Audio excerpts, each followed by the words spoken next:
আমাদের সমস্যাটা হলো ক্ষমতায় একবার যাওয়ার পর আমরা আর লজ্জা পাই না। আমরা কি কথা বলেছিলাম সেটা ভুলে যাই। নির্বাহী আদেশের মাধ্যমে একটা রাজনৈতিক দলকে নিষিদ্ধ করা ঠিক না, এটা বিএনপিও বলছে। বিএনপির যিনি প্রধান আছেন তারেক রহমান, উনি টাইম ম্যাগাজিনকে ইন্টারভিউ দিতে যে বলছেন যে আমরা কোনো রাজনৈতিক দলকে নিষিদ্ধ করার পক্ষে না।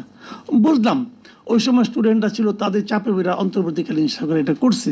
তো আপনারা কি করলেন, ওইটাকে রাখছে ওই 15টার মধ্যে যে আমি সংশোধন করে উপস্থাপন করব। এবং কি সংশোধনটা করছে?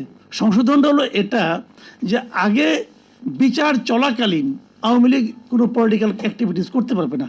এই আমলে এসে ওনারা বলছে যে করতে তো পারবে না, কিন্তু যদি করে তা শাস্তিটা কি হবে, শাস্তিটা নির্ধারণ করা ছিল না।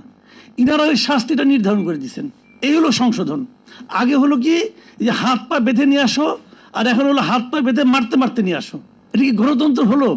আমি এটাকে গণতন্ত্র ভাই মনে করি না। আমাদের সমস্যাটা হলো ক্ষমতায় একবার যাওয়ার পর আমরা আর লজ্জা পাই না। আমরা কি কথা বলেছিলাম সেটা ভুলে যাই।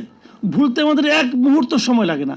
এই বিএনপি তাদের 31 দফায় বলেছে, আপনারা যদি পারেন পড়বেন 31 দফা 21 নম্বর দফাটা, সেখানে তারা বলেছে যে স্থানীয় সরকারের কোথাও তারা কোনো প্রশাসক নিয়োগ করবে না, কেবল দুটো কারণে করবে। একটা কারণ হলো যদি সে মারা যায় অথবা যদি সে দণ্ডপ্রাপ্ত হয় আদালত কর্তৃক, এছাড়া তারা কোনো প্রশাসক নিয়োগ করবে না।